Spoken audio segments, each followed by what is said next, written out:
Hi friends, today we are going to see demo on Snowflake table sampling uh, using system or block method. If you have not seen my recent blog on provisioning faster development datasets using Snowflake table sample, I would suggest you to please have a look.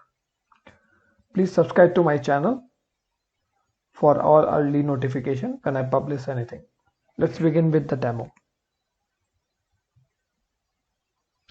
So in this demo, I'm going to create a fresh database using sysadmin role. And I have already pre-provisioned order table and a line item table from Snowflake sample dataset. The size of the order table is 3.8 GB and the size of the line item table is 15 GB. I'm going to put off the result cache for the session for this demo, so that I'm not using any result cache, and which will confuse the entire demo dataset.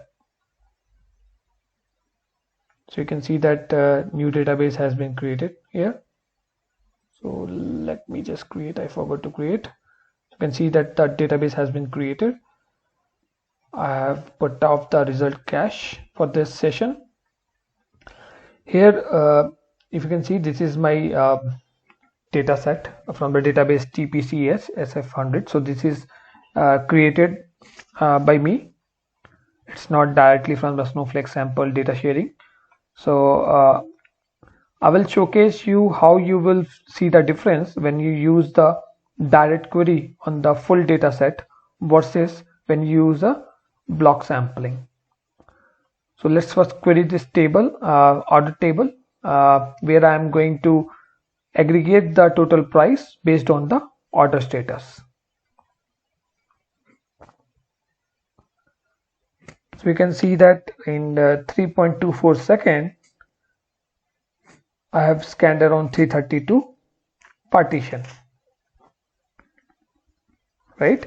So now if I execute the same on the sample dataset, let's see what is the output and how much time we are going to take.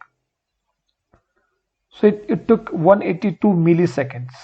So if we go here, we see that the table scanned only 2 partition out of 332 partition. That means the data set was very small, and obviously if the data set is small, so the aggregate value is also different than what previously we have seen. But this data set was fair enough to do the to run the query, development query, during the development life cycle and get the feel that whether the query is correct or not, rather than executing the query on the big data set.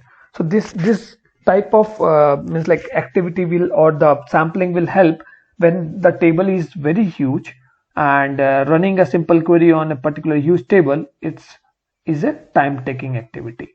So if we so similarly, if you want to go ahead and test something, so I'm not going to execute that, but if for your information, if you want to test the and take the feel of the same, you can just increase this, means like you can go ahead and query on the order table from TPCH_SF10000 database, and then you will feel the differences, what I was saying. So when you run the same query on that full dataset table, so if we go here, right, and if you come here, and you will see that the order table is having around 5, means like the size of the order table was 510 GB, and when you query the same order table from this database, you will see that how much time it was taking, and the same thing when you execute it using the block sample, you will see the differences. The same difference we can see on the size of the table when we create the table out of this sampling. So let me create a table, constant table on my current database, and we will see the difference between what was currently here. So in our current database size, current order table size is 3.8 GB, and when I created the table, so hopefully the table got created. So if I see the size is 23.6 MB. So obviously the data set is very small, but fair enough effective to test all your queries in the development data set and give you a feel whether your functional requirement for that particular query is meeting or not. So you don't have to wait long to run a query on the full data set, and then it takes time and delayed all the entire development lifecycle. And similarly, also the same data set on the production is going to take a storage on the development environment, and that may also cost you double. And most of the time, like, it's also a requirement that people don't want to give the full data set of the production, or rather they want to give a partial data set or randomly sampled data set. That will help you to execute your query faster, and also you don't have the full data set. So that way it's also kind of a helping all other scenario as well. So let's enable the result cache for this session.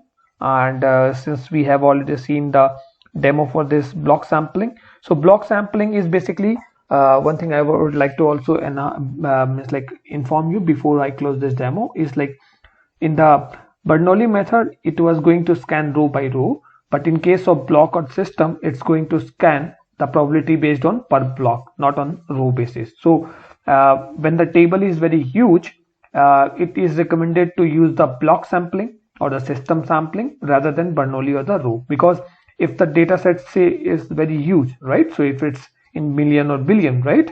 And if you do a row sampling, it's going to take a huge amount of time and it will be difficult for you to understand the differences. And in case of block sampling, it is going to scan per block rather than rows. So obviously if it's a block, it's just very probably it's in comparison to row is very small data set.